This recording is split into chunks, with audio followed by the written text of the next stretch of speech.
میرا کوشچن یہ ہے کہ جب حج یا عمرہ کر رہے ہوں تو جب نماز کا ٹائم ہوتا ہے تو وہاں پہ جو نماز پڑھاتے ہیں وہ غیر احمدی ہوتے غیر ہیں. احمدی مولوی ہوتے ہیں تو ان کے پیچھے نماز پڑھیں کہ نہ پڑھیں؟ ہاں جی. یہ سوچو.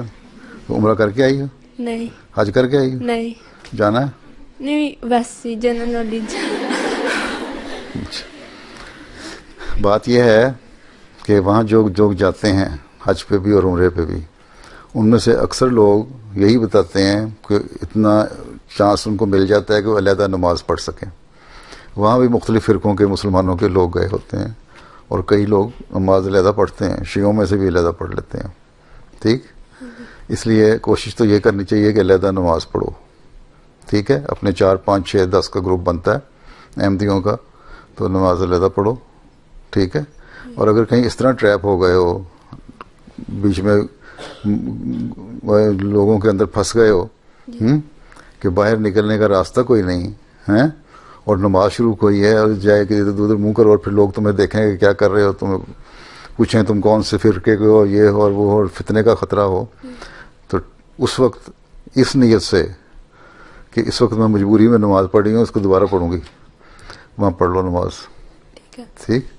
اور گھر آ کے دوبارہ پڑھ لو. حضرت خلیفۃ المسیح ثانی جب حج پہ گئے تو ایک ایسا ہی موقع آ گیا، تو ان کے ساتھی دوسرے جو تھے انہوں نے کہا، یہ میں پہلے بھی بتا چکا ہوں کلاس میں، اگر تم لوگ کبھی سنتے ہو تو، کہ آپ، میں نے حضرت خلیفۃ المسیح اول سے سنا ہوا ہے، خلیفہ مسیح اول کا زمانہ تھا نا وہ، یہ خلیفۃ مسیح اول سے سنا ہوا ہے کہ آپ نے بتایا تھا ایک شخص کو کہ اگر ایسی حالت ہو تو اس امام کے پیچھے نماز پڑھ لو. حضرت خلیفہ ثانی کہتے ہیں کہ میں نے اس بات پہ کہ خلیفۃ المسیح نے کہا ہوا ہے، میں ایک عام آدمی ہوں، اس وقت تو خلیفہ نہیں تھا نا وہ، میں نے اس بات پہ کہ ان کی اطاعت کرنی ہے میں نے پڑھ لی، لیکن مجھے تسلی نہیں ہوئی. گھر آ کے جہاں بھی جو رہتے تھے ہوٹل میں جس جگہ، اس کمرے میں آ کے میں نے اپنے ساتھی کو کہا کہ آؤ، میری تسلی نہیں ہے، دوبارہ نماز پڑھتے ہیں. ہم نے پڑھ لی. اس کے بعد ہم قادیان آئے تو خلیفۃ المسیح اول سے پوچھا کہ یہ صورتحال سی، میں نے یہ کیا. خلیفہ مسیح اول نے فرمایا کہ تم نے ٹھیک کیا، جس شخص کو میں نے کہا تھا نا یہ کرو، اس کا ایمان کمزور تھا اور ڈرپوک آدمی تھا، خطرہ تھا اس کو، اس لیے میں نے اس کو بھی یہی کہا تھا کہ تم اس صورت میں ان کے پیچھے نماز پڑھ لو، پھر اپنی علیحدہ بھی پڑھ لینا. کیوں؟ اس لیے کہ اس شخص نے، یہ جو بھی امام ہے وہاں پڑھاتا نماز، اس نے زمانے کے امام کو نہیں مانا ہوا، جس کو وہ امام تو انسانوں کو بنایا ہوا ہے نا، جو کعبہ کا امام ہے یا کہیں کا بھی امام، اور مسیح موعود کو امام بنایا خدا تعالیٰ نے اور آن حضرت صلی اللہ علیہ وسلم کی پیش گوئی کے مطابق. ٹھیک. اس لیے جو جان بوجھ کے، بعضوں کو تو پتہ ہی نہیں ہوتا نا، ان کو پہلے بتا دو، اور ان لوگوں کو پتہ ہے، ساروں دنیا کو، مسلمان لیڈروں کو تو پتہ ہے نا عظمت سنگھ کا مقام.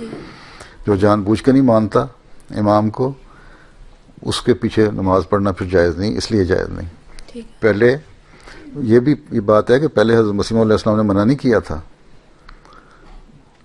غیر احمدیوں نے ہی پہلے احمدیوں کو اپنے پیچھے مسجدوں میں آنے سے اور نماز پڑھنے سے روکا تھا، پھر آپ نے منع فرمایا.